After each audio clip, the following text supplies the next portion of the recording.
নমস্কার বন্ধুরা, কেমন আছো তোমরা সকলে? আশা করছি সকলে ভালো আছো, সুস্থ আছো।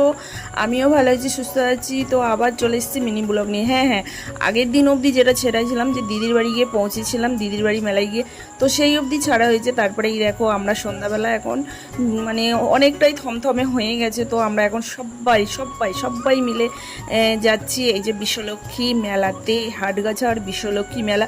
কে কে এই মেলায় গেছো অবশ্যই কিন্তু একটা কমেন্টস করে জানিও। যদিও এখান থেকে কেউ দেখে থাকো, অবশ্যই কিন্তু কমেন্টস করে জানাতে ভুলো না বন্ধুরা। তো বিয়ের সময় এসেছিলাম এখানে, ভাইয়ের বিয়ের সময় ভাইয়ের বউ এখানে নমস্কার করতে এসেছিলো। তো সেই ব্লগটা এখনও ছাড়া হয়নি গো, যদিও বা। তো এই ব্লগটা আমি আগেই ছেড়ে দিচ্ছি, অনেক দিন হলো দেখো ছাড়া হয়নি ব্লগটা। তো প্রথমেই গিয়ে মন্দিরে প্রণাম করে নিলাম। প্রণাম করে নেওয়ার পর দেখো সন্ধ্যাবেলা যেহেতু প্রচণ্ড পরিমাণ ঝড় বৃষ্টি হয়েছে, তার জন্য জানো তো অনেক দোকানপাট এখানে এখন বসেনি গো। তারপরে হচ্ছে আগেতে এই রাস্তাটায় যখন আসতাম প্রচুর কাদা হতো।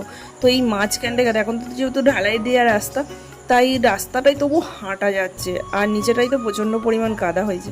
তো ঘুরলাম মেলাটায়, দু চারটে দোকান বসেছে, দু চারটে দোকান ঘুরলাম, কিন্তু কি সেইভাবে কিছু কেনাকাটা করিনি, কারণ এই কটা দোকানে কিছুই একটা পছন্দ হচ্ছে না, তো কিনিনি গো। তো আমাদের হচ্ছে মেন জিনিস যেটা, আমরা খাবার মেলাতলায় গেলে সবাই মিলে যেটা পেট পুড়ে খায়, সেইগুলো খাওয়া শুরু করে দিয়েছি। আমরা খাচ্ছি এখন ফুচকা। আর এদিকে দেখো সোনু আইসক্রিম খেতে অলরেডি শুরু করে দিয়েছে। তারপর ফুচকা খাওয়ার পর এখানে দেখো বাদাম জিলাপি নিচ্ছি।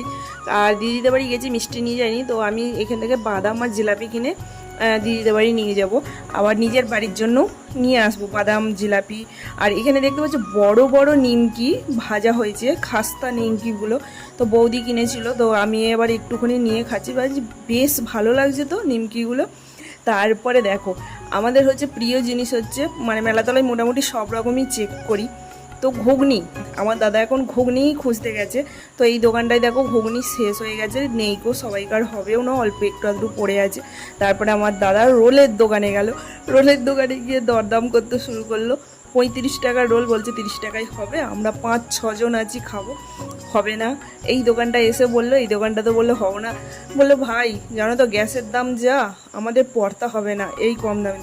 শেষ পর্যন্ত সবাই মিলে একটা করে পকোড়া খেলাম। তো দাদা সবাইকে পকোড়া খাওয়ালো। তারপরে দেখো আবার এরা যে যা পেরেছে নিজের পছন্দের মতন আইসক্রিম কিনে নিয়ে চলে এসেছে। কেউ ম্যাঙ্গো নিয়ে এসেছে, কেউ লিচু নিয়ে এসেছে। তো আমাকেও একটুখানি এরা ভাইপো ভাইজি দুজনাই মিলে একটু খাইয়ে দিল। আমি দাঁড়া একটু ভিডিওটা করতে দে, তোরা এত সুন্দর করে খাইয়ে দিচ্ছিস। তো খাওয়া দাওয়ার পর দেখো বাড়ি চলে এসেছি। দিদিদের বাড়িতে কারেন্ট আসেনি, যেহেতু সন্ধ্যাবেলা ঝড় বৃষ্টি হয়েছে, তাই কারেন্ট আসেনি।